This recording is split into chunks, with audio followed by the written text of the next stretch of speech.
ইতিপূর্বে আমরা যেটা দেখছি সেটা কি, যে তোমার তাপমাত্রা বৃদ্ধি পেলে পরিবাহীর রোধ বৃদ্ধি পায়, কিন্তু অর্ধপরিবাহীর রোধ কমে যায়। তার মানে এখান থেকে বোঝা যাচ্ছে যে তাপমাত্রার সাথে এই রোধ একদম সমানুপাতিক না, কোনো ক্ষেত্রে বাড়তেছে, কোনো ক্ষেত্রে কমতেছে। আর এই সম্পর্কটা আমরা এই তাপমাত্রার সাথে এই সম্পর্কটা আমরা এই রোদের উষ্ণতা সহগ দিয়ে একদম ক্লিয়ার হয়ে যাব। ঠিক আছে, রোদের উষ্ণতা সহগটা কি? রোদের উষ্ণতা সহগ হচ্ছে যে 0°C তাপমাত্রায়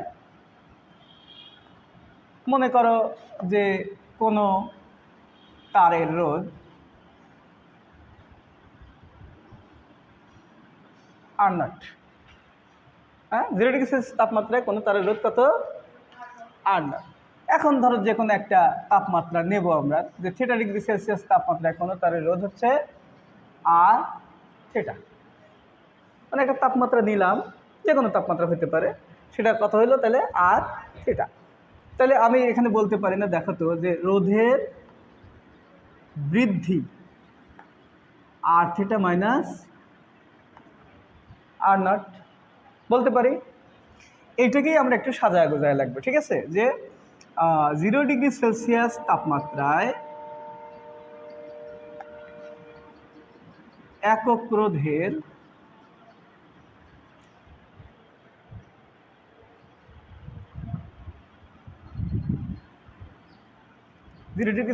তাপমাত্রায় একক রোধের কোনো পরিবাহীর রোধ একক পরিমাণ বৃদ্ধিতে পরিবাহীর তাপমাত্রা, হ্যাঁ আচ্ছা খেয়াল করো, 0°C তাপমাত্রায় একক রোধের কোনো পরিবাহীর তাপমাত্রা একক পরিমাণ বৃদ্ধি করলে রোধের যে বৃদ্ধি হয় তাকে রোধের উষ্ণতা সহগ বলে। একে আলফা দ্বারা প্রকাশ করা হয়। এখন আমরা যদি তাকাই যে এই সংজ্ঞাটাকেই আমরা এখন কি করব, অঙ্কে ডাবিং করব। হ্যাঁ, 0°C তাপমাত্রায় একক রোধের কোনো পরিবাহীর তাপমাত্রা কত বাড়াবো? একক পরিমাণ বৃদ্ধি করলে রোধের যে বৃদ্ধি হয়, দেখো রোধের বৃদ্ধি কতটুকু, রোধের বৃদ্ধি কত? R θ minus R0। তাহলে আমি বলতেই পারি যে 0°C তাপমাত্রায় তোমার R0 রোধের কোনো পরিবাহীর তাপমাত্রা θ কেলভিন বা θ°C বৃদ্ধিতে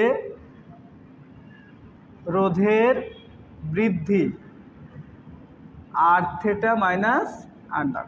এই কথাটাকেই দেখো আমি সাজায় লিখতেছি, যে R0 রোধের কোনো পরিবাহীর তাপমাত্রা θ°C বৃদ্ধিতে রোধের বৃদ্ধি R θ মাইনাস R0। সুতরাং এখানে বলতেছি কি একক রোধের না, এটা আমি এখন লাগবো কি একক রোধের কোনো পরিবাহীর তাপমাত্রা। একক পরিমাণ বাড়াবো না, এই যে একক পরিমাণ মানে 1°C বৃদ্ধিতে রোধের বৃদ্ধি হবে কত? ঐকিক নিয়ম অনুযায়ী এগুলো সব নিচে চলে যাবে না, R θ মাইনাস R0 ভাগ R0 θ। দেখো কেমনে হইলো, এখানে দেখো যে 0°C তাপমাত্রা মানে একটা 0°C তাপমাত্রায় একক রোধের কোনো পরিবাহীর তাপমাত্রা একক পরিমাণ বৃদ্ধিতে রোধের যে বৃদ্ধি হয় তাকে রোধের উষ্ণতা সহগ বলে। আচ্ছা, তাহলে আমাদের এককে যেতে হবে। তাহলে R0 রোধের কোনো পরিবাহীর তাপমাত্রা θ°C বৃদ্ধিতে রোধের বৃদ্ধি যদি R θ মাইনাস R0 হয়, সুতরাং এই যে একক রোধের শর্তটা কি? একক রোধের কোনো পরিবাহীর তাপমাত্রা 1°C বৃদ্ধিতে রোধের বৃদ্ধি হবে কত? R θ minus R0। এই যে ঐকিক নিয়ম অনুযায়ী এখানে ডানে যেটা থাকে সেটা উপরে থাকে, আর বামেরগুলো সব কোথায় চলে যায়? নিচে চলে যায়। এটাকেই বলবো কি আমরা রোধের উষ্ণতা সহগ আলফা। ঠিক আছে, তাহলে এখান থেকে দেখো তো লেখা যায় না R θ minus R nought equal to R not alpha theta লেখা যায় না? এটা এই পাশে ক্রস গুণ করে দিলাম। তাহলে আর থিটা সমান লেখা যায় না? দেখো তো, আর নট আলফা থিটা, এটা মাইনাস আছে, ওই পাশে কী হবে? Are not. আর থিটার সমান লেখা যায় না? দেখো তো, R naught plus R not alpha theta লেখা যায়। এটা জাস্ট সামনে নিছি, এটা পিছনে নিছি। হ্যাঁ, তাহলে আর থিটার সমান আর নটটা কমন না, তাহলে 1 প্লাস আলফা থিটা লেখা যায়। হ্যাঁ, এইটা তোমার ফাইনাল সূত্র। এই সূত্রটা কোথা থেকে আসছে? এই যে এখান থেকে, এই সংজ্ঞা থেকে ধীরে ধীরে ধীরে ধীরে ওই দিকে আমরা গেলাম। ঠিক আছে, এখন মনে করো যে একটা উদাহরণ দিল যে তামার তারের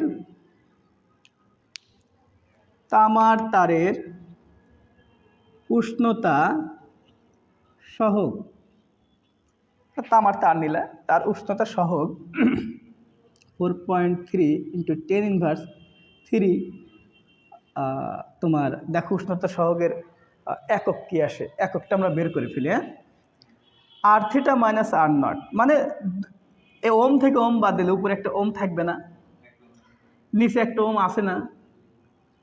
থিটার একক কি? সেলসিয়াস অথবা কেলভিন। সেলসিয়াস দিয়ে আপাতত সেলসিয়াস দিয়ে যেহেতু করতেছি, ওম ওম কাটা, তাহলে তার মানে কি? Celsius inverse. তাহলে উষ্ণতা সহগের একক হচ্ছে সেলসিয়াস ইনভার্স 1। তাহলে ঠিক আছে, তাহলে এইখানে তামার তারের উষ্ণতা সহগ 4.3 × 10⁻³ সেলসিয়াস ইনভার্স 1 বলতে কি বোঝো? কি বোঝো? তখন তোমরা কি বলবা? অনুধাবন আসে কিন্তু, 2 মার্কের প্রশ্ন আসে। তখন তোমরা বলবা যে তামার তারের উষ্ণতা সহগ এত বলতে বুঝি এটাই যে একক রোধের একটা তামার তারের যদি আমরা 1 ডিগ্রি সেলসিয়াস তাপমাত্রা বৃদ্ধি করি তাহলে তার রোধের বৃদ্ধি হবে এত, 4.3 × 10⁻³ সেলসিয়াস ইনভার্স 1, অথবা তোমরা কেলভিন ইনভার্স 1ও দিতে পারো। কারণ কি, যে আমরা জানি যে তোমার যখনই পরিবর্তন হয়, পরিবর্তনের ক্ষেত্রে তোমার সেলসিয়াস এবং কেলভিন একই পার্ট দেয়। এই কথাটার অর্থ বুঝতে পারছো কি? মানে পরিবর্তন, মনে করো একটা 10 ডিগ্রি সেলসিয়াস ছিল, হয়ে গেল কত? 20 ডিগ্রি সেলসিয়াস। তাহলে পরিবর্তন কত হলো? 20 ডিগ্রি বিয়োগ 10 ডিগ্রি ইকুয়াল টু কত? 10 ডিগ্রি সেলসিয়াস না? এখন যদি বলা হয় যে এত ডিগ্রি সেলসিয়াস বিয়োগ এত ডিগ্রি সেলসিয়াস সমান কত কেলভিন, তখন আমরা কেলভিন করতে হলে কী করতে হয়? 20-এর সাথে 273 যোগ দিতে হবে, বিয়োগ আবার 10 যোগ 273, এরকম না? আচ্ছা, তাহলে ঘুরে ফিরে এটা কত হবে? 293 বিয়োগ 283, এত কি কেলভিন হবে না? ইকুয়াল টু কত? 10 কেলভিন না? তাহলে 10 কেলভিন আর 10 ডিগ্রি সেলসিয়াস, তার মানে কি? একই। তার মানে যদি পরিবর্তন হয় তখন সেই ক্ষেত্রে আমরা সেলসিয়াস এবং কেলভিন একই মান দেব। কথা বোঝা গেছে আতিফ? তো সেই ক্ষেত্রে তামার তারের উষ্ণতা সহগ 4.3 × 10⁻³ ডিগ্রি পার সেলসিয়াস অথবা পার কেলভিন বলতে কি বোঝো? তখন তোমরা বলবে কি, যে একক রোধের তামার তারের যদি আমরা 1 ডিগ্রি সেলসিয়াস তাপমাত্রা বৃদ্ধি করি, মানে 1 মিটার দৈর্ঘ্যের তামার তারের তাপমাত্রা যদি 1 ডিগ্রি বৃদ্ধি করা যায় তাহলে তার রোধের বৃদ্ধি হবে 4.3 × এত ওম। হ্যাঁ, লিখে দিই যে 1 মিটার দৈর্ঘ্যের তামার তারের তাপমাত্রা 1 ডিগ্রি সেলসিয়াস বৃদ্ধিতে রোধের বৃদ্ধি হবে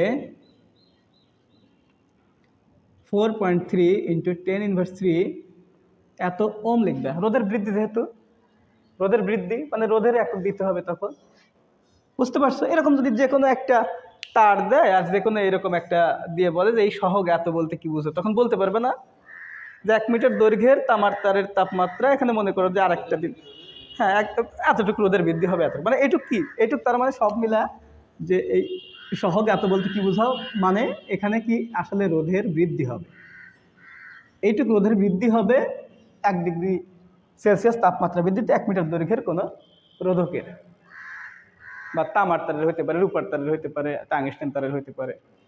বুঝতে পারছো? দেখো তো এখানে কোনো কোশ্চেন আছে কিনা তোমাদের। এখানে রোদের উষ্ণতা সহগটা আসছে কেন? কারণ তাপমাত্রার সাথে রোধের সম্পর্ক একদম সমানুপাতিক নয়, কিছুটা ব্যতিক্রম দেখা যায়, তাই আমরা রোদের উষ্ণতা সহগে আসছি। তো 0 ডিগ্রি সেলসিয়াস তাপমাত্রায় কোনো তারের রোধ R0 যদি হয়, θ ডিগ্রি সেলসিয়াস তাপমাত্রায় কোনো তারের রোধ যদি R θ হয়, তাহলে রোদের বৃদ্ধি হবে কত? R θ - R0। তারপরে আমরা এটাকে সাজাইছি যে হ্যাঁ মোটামুটি 0 ডিগ্রি সেলসিয়াস তাপমাত্রায় আছে, সেই একক রোধের কোনো পরিবাহীর তাপমাত্রা যদি আমরা একক পরিমাণ বৃদ্ধি করি, মানে 1 ডিগ্রি সেলসিয়াস তুমি বাড়াতে পারো অথবা 1 কেলভিন বাড়াতে পারো, বৃদ্ধিতে রোধের যে বৃদ্ধি হয় তাকে উষ্ণতা সহগ বলে। হ্যাঁ, তার মানে কি R0 রোধের কোনো পরিবাহীর তাপমাত্রা θ ডিগ্রি বৃদ্ধিতে রোধের বৃদ্ধি হবে এত, সুতরাং এই শর্ত অনুযায়ী কত? একক রোধের কোনো পরিবাহীর তাপমাত্রা 1 ডিগ্রি সেলসিয়াস বৃদ্ধিতে বৃদ্ধি হবে এত। এটাকে আমরা সাজায় কিন্তু এই সূত্রটা পাইছি, R θ = R0 1 + আলফা θ। ক্লিয়ার? ওকে, আমি তাহলে আরেকটি টপিক ছিলাম। হ্যাঁ, সেটা হচ্ছে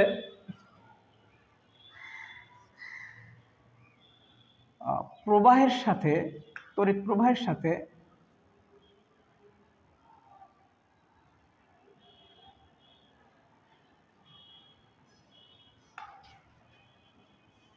তাপের সম্পর্ক। মানে তড়িৎ প্রবাহ হবে, সেই ক্ষেত্রে আমরা কি পরিমাণ তাপ পেতে পারি, কি পরিমাণ তাপ পেতে পারি। তো এই ক্ষেত্রে 3টা সূত্র পাওয়া যায়, তবে তার আগে যেটা দরকার সেটা হচ্ছে যে মনে করো আমরা একটা বর্তনী আঁকাই। হ্যাঁ, এটা কি একটা বর্তনী, আমরা এইখানে একটা বর্তনী আঁকায় নিলাম। আর আমরা জানি যে বর্তনীর ধরো এ বিন্দু থেকে একটা আধান, একক ধনাত্মক আধান এই বর্তনীর সম্পূর্ণ বর্তনী ঘুরে আবার ওই বিন্দুতে যদি আসে, তাতে সেই ক্ষেত্রে তাকে বলা হয় কি? তড়িৎচালক শক্তি। মনে পড়ে? হ্যাঁ, যে কোষ সহ সম্পূর্ণ বর্তনী ঘুরে আবার ওই বিন্দুতে একটি একক ধনাত্মক আধানকে নিয়ে আসতে যে পরিমাণ কাজ হয় তাকে বলা হয় কি? তড়িৎচালক শক্তি। আর যদি বলে বিভব কাকে বলে, তখন কি? বর্তনীর জাস্ট এই বিন্দু থেকে এই বিন্দু, মনে করো এ বিন্দু থেকে বি বিন্দুতে নিয়ে যেতে যে পরিমাণ কাজ সম্পাদিত হয় তাকে বলবো বিভব। ওকে, তাহলে আমরা যদি এখানে তাকাই যে কিউ আধানকে নিয়ে যাইতে যদি কাজ হয় ডাব্লু পরিমাণ, তাহলে একক আধানকে নিয়ে যেতে কাজ হবে কত? হ্যাঁ, একেই আমরা কি বলবো? তড়িৎ বিভব ভি। যে বর্তনীর এক বিন্দু থেকে আরেক বিন্দুতে একক ধনাত্মক আধানকে নিয়ে যেতে যে পরিমাণ কাজ সম্পাদিত হয় তাকে বলা হয় কি? তড়িৎ বিভব। তাহলে কিউ আধানকে নিয়ে যেতে যদি ডাব্লু পরিমাণ কাজ সম্পাদিত হয়, তাহলে একক আধানকে নিয়ে যেতে ডাব্লু/কিউ পরিমাণ কাজ সম্পাদিত হবে। এই কথাগুলো আমি এখানে লিখে নেই। কিউ আধানকে নিয়ে যেতে কাজ সম্পাদিত হবে ডাব্লু, একক আধানকে নিয়ে যেতে কাজ সম্পাদিত হবে ডাব্লু/কিউ ইকুয়াল টু কি? ভি। তারপরে সুতরাং ডাব্লু ইকুয়াল টু কি? V Q. পক্ষান্তর করে দিলাম, W equal to V Q. এই ডাব্লু কি? কৃত কাজ। কৃত কাজই আসলে কি? ব্যয়িত শক্তি। আর তাপও তো এক প্রকার শক্তি। এই যে কৃত কাজটাই আমরা তাপ হিসেবে পাব। কথা বোঝা গেছে? তাই সেই ক্ষেত্রে ডাব্লু ইকুয়াল টু আমরা পাচ্ছি কি? V Q. এখন কি লাগবে? H equal to V Q, কারণ আমরা দেখতে পাচ্ছি যে কাজকৃত কাজটাই কি? ব্যয়িত শক্তি ইকুয়াল টু কি? তাপ। তারপরে এটাই তোমার হিট হিসেবে কাজ করবে। ক্লিয়ার কথা? আচ্ছা, এখন আবার দেখো তড়িৎ প্রবাহের সংজ্ঞায় যদি যাই, তড়িৎ প্রবাহ কাকে বলে যদি আমরা বলি, তাহলে আমরা জানি যে কোনো একটি পরিবাহীর প্রতি একক ক্ষেত্রফলের মধ্য দিয়ে প্রতি একক সময়ে যে পরিমাণ আধান প্রবাহিত হয় তাকে তড়িৎ প্রবাহ বলে। ওকে, তাহলে সেই ক্ষেত্রে যদি টি সময় আধান প্রবাহিত হয় কিউ, একক সময়ে আধান প্রবাহিত হবে কত? কিউ/টি। সুতরাং এই কিউ/টি কি আসলে তড়িৎ প্রবাহ আই। সুতরাং আই ইকুয়াল টু যদি হয় কিউ বাই টি, সুতরাং কিউ ইকুয়াল টু কত হবে? আইটি। বুঝতেছো কথা?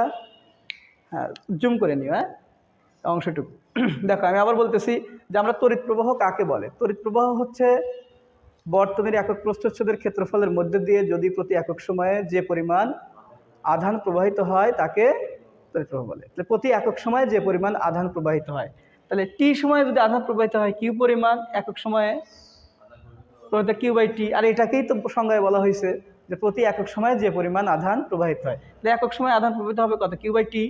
এটা কি? তাহলে আমি তড়িৎ প্রবাহ আই বলবো। তাই আই ইকুয়াল টু কি? Q by T. সুতরাং আমি যদি বজ্রগুণ করে দেই তাহলে কি হবে? Q equal to IT. এখন খেয়াল করো তো, এইচ ইকুয়াল টু আমরা ভি কেও দিছি না? এখন এখান থেকে লেখা যায় না H equal to V Q মানে কি? তাহলে ভি আই টি লেখা যায়।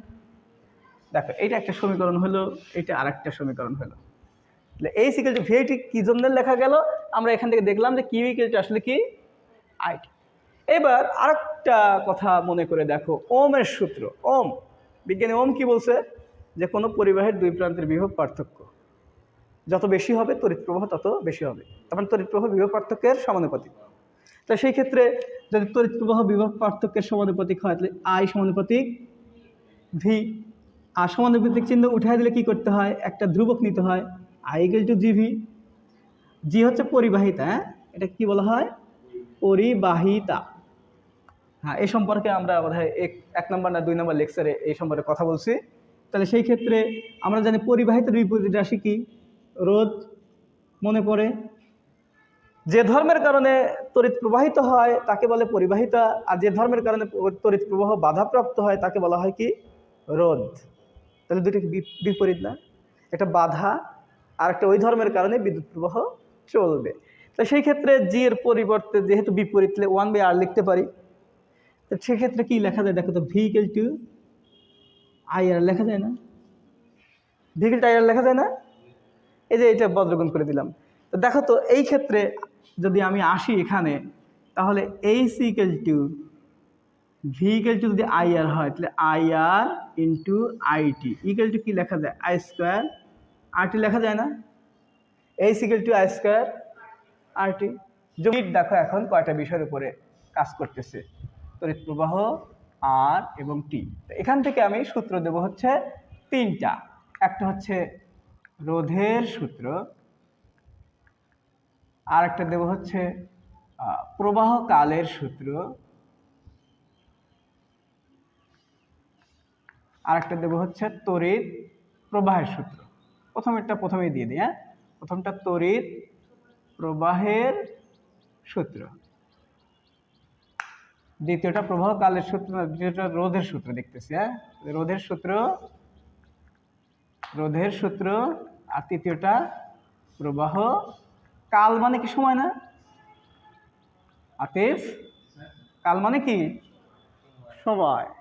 আর প্রবাহ কালের সূত্র, আমরা যখনই কোনো সূত্র দেবো তখন বাকিগুলো কি থাকবে? ধ্রুবক থাকবে, স্থির থাকবে। তখন আমরা এখান থেকে বলবো যে কোনো একটি পরিবাহীর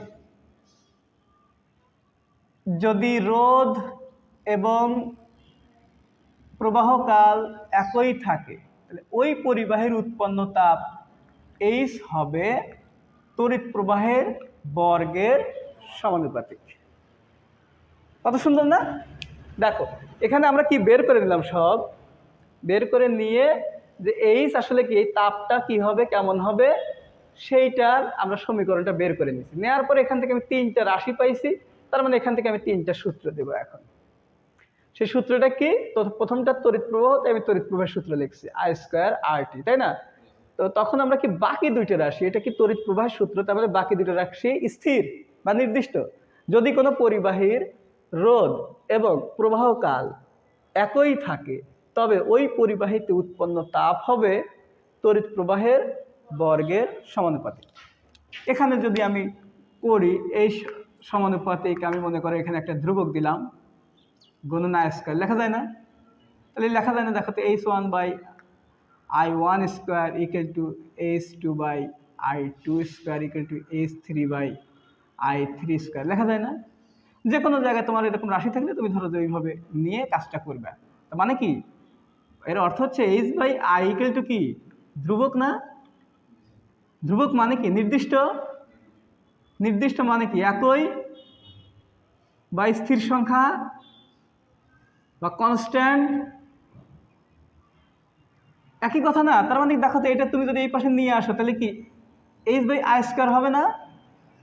h/i² যদি সমান ধ্রুবক হয় তাহলে h1/i1² সমানও যেটা হবে, h2/i2² সমানও তাই হবে, h3/i3² একই হবে। কথা বোঝা গেছে? এইবার আসো আমরা রোধের সূত্রটা কমপ্লিট করে ফেলি। রোধের সূত্র তার মানে কি, যদি কোনো বর্তনীর তড়িৎ প্রবাহ এবং প্রবাহ কাল, মানে তড়িৎ প্রবাহের সময় যদি একই থাকে, তবে ওই পরিবাহীর তে উৎপন্ন তাপ রোধের সমানুপাতে পরিবর্তিত হয়। মানে রোধ যত বাড়বে তাপ তত বৃদ্ধি পাবে, সমানুপাতিক। তাহলে এইখান থেকে আমরা ঠিক একইভাবে যদি লিখি তাহলে লেখা যায় না H সমান সমান, এখান থেকে লেখা যায় H সমান সমান ধ্রুবক গুণন আর, H/r = কি, ধ্রুবক। তার মানে কি H যে R দিয়ে ভাগ করলে একই মান পাওয়া যায়, তার মানে H1-কে R1 দিয়ে ভাগ করলে যা পাওয়া যাবে, H2-কে R2 দিয়ে ভাগ করলেই তাই পাওয়া যাবে। ভেরি গুড, = কি, ধ্রুবক। আচ্ছা, একইভাবে তাহলে বাদ রইল কি, প্রবাহ কালের সূত্র। প্রবাহ কালের সূত্রটা আমরা এখানে করবো। হ্যাঁ, প্রবাহ কালের সূত্র। এই ক্ষেত্রে আবার বলবো, কোনো পরিবাহীর যদি প্রবাহ, তড়িৎ প্রবাহ এবং রোধ একই থাকে বা নির্দিষ্ট থাকে, তাহলে ওই পরিবাহীর তে উৎপন্ন তাপ হবে প্রবাহকালের সমানুপাতিক। মানে যত সময় ধরে বিদ্যুৎ চলবে তত তাপ উৎপন্ন হবে, যত বেশি সময় লাগবে তত বেশি তাপ উৎপন্ন হবে। তাই সেই ক্ষেত্রে এখানে লিখতে পারি H সমান সমান ধ্রুবক গুণন T, H/T = কি, ধ্রুবক। তার মানে H1/T1 = H2/T2 = H3/T3 ধ্রুবক। এই তো, মানে জাস্ট কি কৌশলে দেখো কত ইনফরমেশনগুলো কিন্তু খুব কৌশলী তোমরা মনে রাখতে পারো। ধন্যবাদ সবাইকে।